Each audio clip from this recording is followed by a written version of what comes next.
بسم اللہ الرحمن الرحیم۔ عزیز طلباء و طالبات، السلام علیکم۔ پیارے بچوں، پہلے لیکچر میں ہم نے سبق نمبر 4 ملکہ کوثر مری کی پڑھائی اور معروضی سوالات حل کیے۔ آج ہم ملکہ کوثر مری کے موضوعی سوالات کے جوابات حل کریں گے۔ مختصر جواب دیں۔ فرسٹ، مری میں کن مہینوں میں شدید سردی پڑتی ہے؟ مری میں دسمبر سے مارچ تک شدید سردی پڑتی ہے۔ دوسرا سوال ہے، راولپنڈی سے مری کتنی مسافت پر واقع ہے؟ راولپنڈی سے مری تقریباً 1.5 گھنٹے کی مسافت پر واقع ہے۔ سوال نمبر 3 ہے، پاکستان کے مختلف علاقوں کے لوگ کب مری کا رخ کرتے ہیں؟ جواب ہے، پاکستان کے مختلف علاقوں کے رہنے والے گرمی پڑتے ہی مری کا رخ کرتے ہیں۔ سوال نمبر 4 ہے، مری سمندر کی سطح سے کتنی بلندی پر واقع ہے؟ مری سمندر کی سطح سے تقریباً 7,500 فٹ بلندی پر واقع ہے۔ سوال نمبر 5 ہے، مری میں برقی کمکموں کی روشنی میں کیسا محسوس ہوتا ہے؟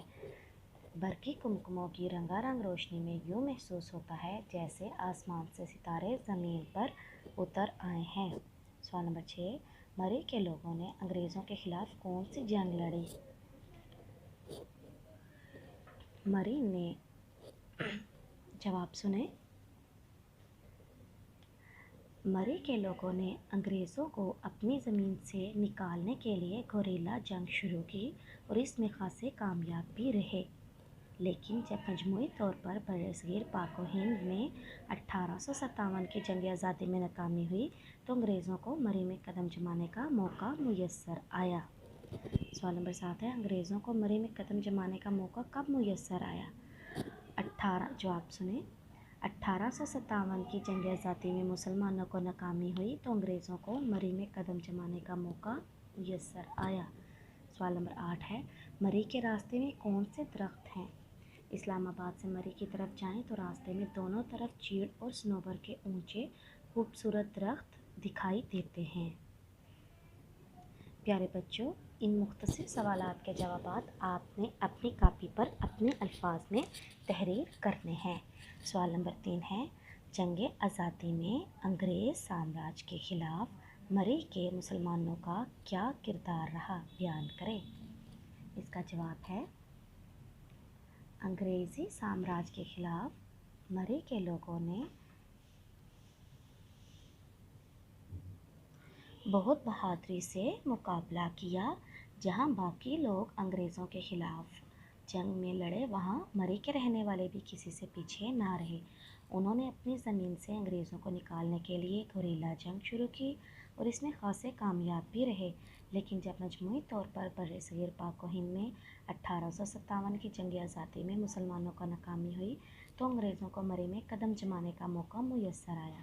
جب انگریزوں نے جنگ آزادی کے مجاہدوں کو مختلف نوعیت کی سزاؤں سے گزارا تو اس خطے کے ان فرزندوں کو توپ دم کیا گیا جو انگریزوں کے خلاف نبرد رہے۔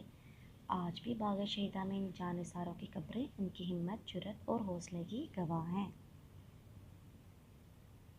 ہمارا سوال نمبر 5 ہے، محاورات کو جملوں میں اس طرح استعمال کریں کہ ان کا مفہوم واضح ہو جائے۔